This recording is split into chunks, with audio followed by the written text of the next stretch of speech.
Shqipëria dhe Kroacia janë pajtuar për ta thelluar më tej bashkëpunimin në fushën e mbrojtjes, përfshirë në kuadër të një deklarate trepalshe mes tyre dhe Kosovës, në një kohë kur Serbia po i akuzon ato se gjoja po zhvillojnë aleancë të përbashkët ushtarake kundër saj. Ministri i mbrojtjes i Shqipërisë Ermal Nufi e zhvilloi një takim me homologun e vet kroat, Ivan Anušić, të mërkurën në Zagreb, gjatë të cilit konfirmuan së bashku gatishmërinë e dy shteteve për zhvillimin e përbashkët të kapaciteteve dhe të industrisë ushtarake, siç njoftoi Ministria Shqiptare. Takimi i tyre vjen në të njëjtën ditë kur presidenti i Serbisë Aleksandar Vučić paralajmëroi se Beogradi do të blejë armatim të ri, pasi gjoja po përballet me trysni nga shtetet fqinje. Gjendja e sigurisë është disi më e ndërlikuar se sa në janar, kur e trajtuam atë, kryesisht për shkak të veprimeve dhe aktiviteteve të mëtejshme të aleancës ushtarake të Prishtinës, Tiranës dhe Zagrebit, tha Vučić të mërkurën herët. Kjo nuk është hera e parë që Aleksandar Vučić e ka bërë këtë pretendim, por ai asnjëherë nuk ka dhënë dëshmi për ta mbështetur atë.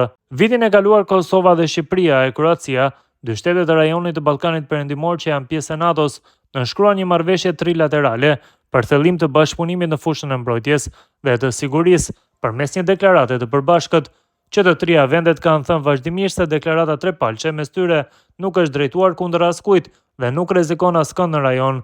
Pretendimet e liderit serb bodhën poshtë përsëri të mërkurën nga të dy ministrat, Nufi dhe Anušić, të cilët e ritheksuan se synimi vetëm i deklaratës trepalçe është forcimi i stabilitetit në Europën Juglindore dhe thellimi i marrëdhënieve miqësore mes tre vendeve. Nufi tha pas takimit në kryeqytetin kroat se deklarata trepalçe ka si qëllim nxitjen e bashkëpunimit ekonomik dhe zhvillimin e industrisë së mbrojtjes. Në këtë frym paqja mbetet themeli i çdo angazhimi ton, shkroi ai në Facebook.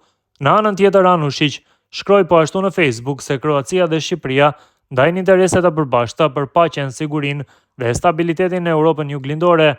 Diskutuam gjithashtu për bashkëpunimin në kuadër të deklaratës trilaterale për mbrojtje dhe siguri, e cila nuk përfaqëson ndonjë aleancë ushtarake, por synon forcimin e stabilitetit në Europën Juglindore dhe thellimin e marrëdhënieve tona miqësore, shkroi Anušić.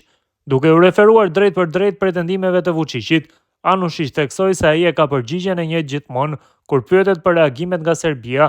Ka kaluar kamotshëm koha kur dikush i tregonte Kroacisë, tashmë shtet sovran dhe antar i NATO-s dhe BE-s, çfarë të bëjë dhe si ta drejtojë politikën e vet të jashtme, u shpreh ai. Ajo kohë nuk do të kthehet më kurrë, nënvizoi Anušić. Ndërkohë, eksperti i menaxhimit të konflikteve, Eduard Joseph, tha në një intervistë për Relin më 14 prill se alarmet e vazhdueshme dhe të egzageruara në Beograd për deklaratën e përbashkët mes Shqipërisë, Kroacisë dhe Kosovës janë shqetësuese. Sipas tij, Serbia duket se po e përdor këtë si pretekst për t'u armatosur edhe më shumë dhe për të krijuar artificialisht një ndjenjë rreziku brenda vendit.